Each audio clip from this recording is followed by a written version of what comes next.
Captain Midnight.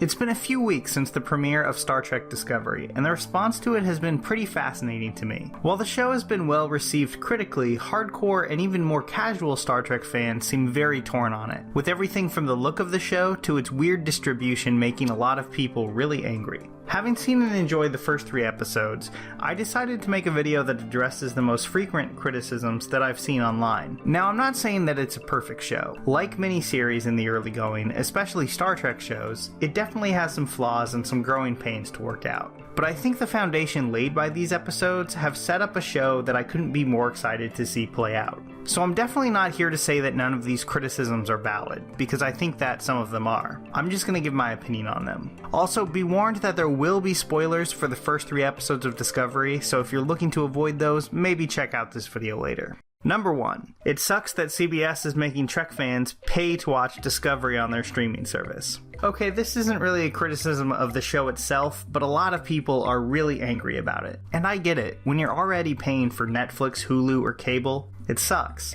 And for many fans, it's a bridge too far. The line must be drawn here. This far, no farther. I did subscribe, and I have to say, the service itself is, not great. I get a lot of crashes and error messages, so overall my impression of CBS All Access is pretty bad. But I do think it's good for the quality of the show itself. I mean, think about it. CBS is the most old-fashioned network around. Most, not all, but most of their shows in the last 10 years have been boring, safe, and completely predictable. CBS All Access, on the other hand, is a bit of a Wild West frontier for them, and it gives Discovery a lot more creative leeway to push the envelope than they would have been able to on the network itself. Still, I understand why fans feel taken advantage of. Right now, the Trek After show, some reality show thing, and the Good Wife spinoff aren't really doing a lot to make sci-fi fans feel like they're getting much bang for their buck. So yeah, this is one area where CBS really needs to step up their game, and I'm jealous of all the non-US residents who can just watch it on Netflix. Number 2. I don't like Michael Burnham. Alright, now we're getting to the good stuff. Michael Burnham, played by Sonequa Martin Green, is already proving to be the most controversial lead in Trek history. Why? Well, she begins the series by committing a mutiny that leads to an intergalactic war against the Klingons. That's, not great. I can't see like Beverly Crusher or Harry Kim doing that. But I do have to say, I applaud the Discovery writing team for being this bold right out of the gate, by giving us such a flawed lead character, who after the 2-part pilot basically begins the show as a hated prisoner. I like where their heads were at. The problem, I think, was the initial presentation. Like most TV pilots, especially sci-fi pilots, the first hour of Discovery has to get through a lot of exposition, and we're not given much of a chance to know Michael, the competent and trustworthy Starfleet officer, before she becomes Michael, the panicked mutineer who starts a war and gets her captain killed. It was a bit too rushed, but ultimately I think it was worth it to make her so flawed at the beginning, because I like the Michael of episode 3. The self-loathing prisoner who feels a lot of guilt over what she did and is starting over at the bottom of the Starfleet totem pole. I think that's a pretty great idea, and it was well executed in the 3rd episode. So while I agree with criticisms that her mutiny was not set up that well, I think it will be worth it as the character comes into her own. And we're already seeing the first interesting steps of that process in episode 3. Number 3. The show looks too modern to be set before the original series. Why did they set it there? Alright, I've heard this one a lot too. Continuity-loving Trek fans are understandably having a hard time reconciling how this is going to look like this 10 years later. And I get it, it's frustrating, but it's also unavoidable. There's just no way that a modern production could make things look worse than the original series and still have it work as a plausible version of our future. So why set it before the original series at all? I mean, wouldn't it be easy to set it after Voyager? And to that, I can really only give the most unsatisfying answer possible. I don't know. We'll just have to wait and see. Discovery is a very serialized show in a way that Trek has never really done before. Sure, DS9 had some long arcs and stuff, but never to this extent. And the show's producers have maintained that there's a very specific reason that the show is set when it is, and we just don't know that reason yet. There are some cool theories though. Like this one on Twitter from Star Trek Super Genius Valandier, who you can find at VK_HM. His theory goes that Captain Lorca, the mysterious and possibly evil captain we meet in episode 3, was on Tarsus 4 during Kodos the Executioner's murders. For those who don't remember or haven't seen it, in the original series episode Conscious of the King, scientist Thomas Layton accuses a guy named Anton Carradine of actually being former brutal dictator Kodos, who had gone into hiding after becoming obsessed with eugenics and massacring 4,000 people. Could Captain Lorca have some connection to the massacre? Well, Kodos did what he did because of an exotic spore that was causing people to die on Tarsus 4 and eating into their food supply.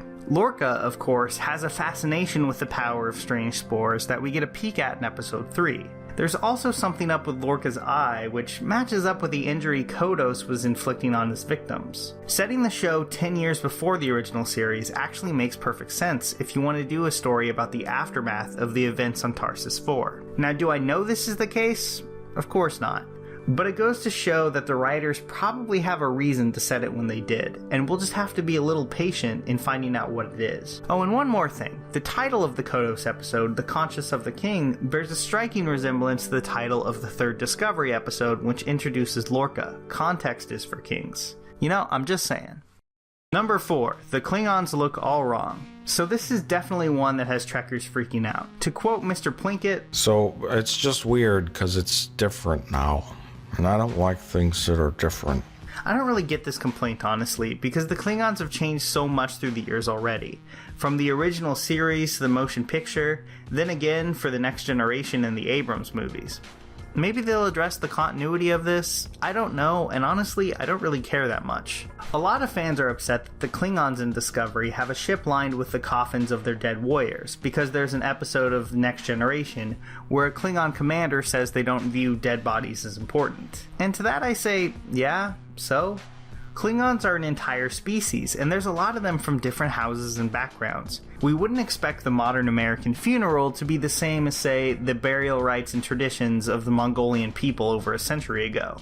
So why do we expect all Klingons to view death in the same way? I guess for me, as long as the Klingons in Discovery are interesting, I'm fine with the changes. And so far they are. A civilization at war that's still reeling from the loss of their empire, I think there's a lot to explore there.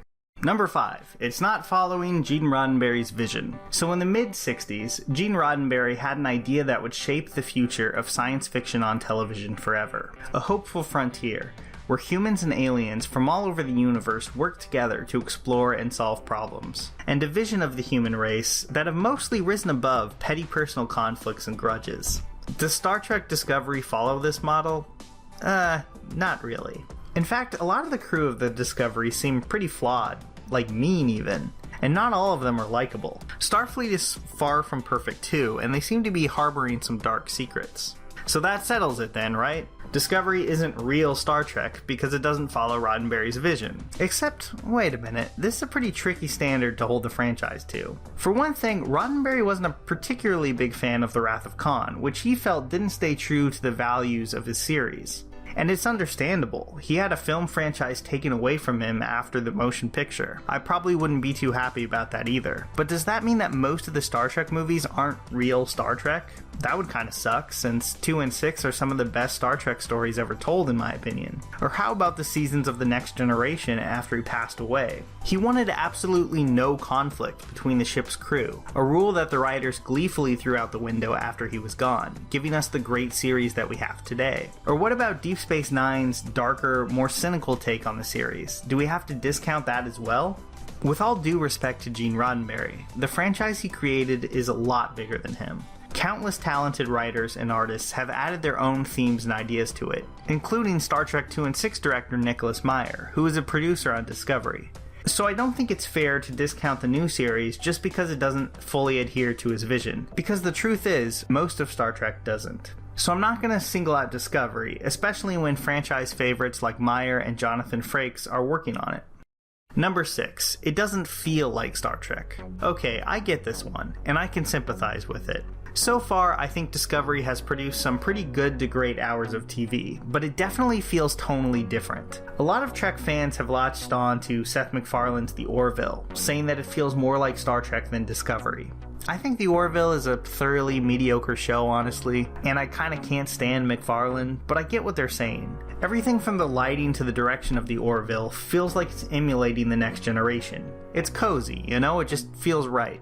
Because at the end of the day, Star Trek The Next Generation was the ultimate comfort food TV. This may sound like a criticism, but I really don't mean it to be. For a certain kind of sci-fi fan, myself included, there's nothing more comfortable than turning on an episode of TNG. With its brightly lit sets, polite conversations about ethics and morality, you can, usually, expect a well-told standalone sci-fi story that respects your intelligence while giving you some fun spaceship action and leaving you with some interesting philosophical questions.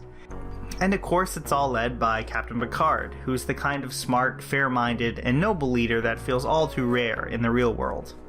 Compare that to Discovery, with its darker lighting and Dutch angle-heavy directing that makes everything feel a bit more jarring and less optimistic. The main character is a mutineer who started a war, the captain seems to have some kind of creepy ulterior motive, and even the science officer's just kind of a jerk. I mean, at least Saru seems nice. I get why this might be off-putting to fans who are hoping for the same kind of optimistic sci-fi stories that sparked their imagination as children, but I also think that if the Star Trek franchise is going to continue, it needs to grow and evolve. And so far, I think that's what Discovery is giving us, a serialized Star Trek that has the capacity to change. The jury is still out on Star Trek Discovery, but I will say this for it. I do think the show is interested in the big questions that Star Trek shows at their best have dug into, and I think that will reveal itself over time. But even more than that, it's been a while since I felt like I didn't know what to expect from the franchise. By throwing out the old handbook, Discovery seems to be heading into areas we haven't explored before, and really, what's more Star Trek than that? Here's a special tip for the fellas and girls who have not already joined Captain Midnight's new 1940 Flight Patrol. You'd better hurry up and join at once, because there's a big adventure ahead. The thing to do now is to get started, because we're going to have not only barrels of fun, but loads of free gifts and prizes.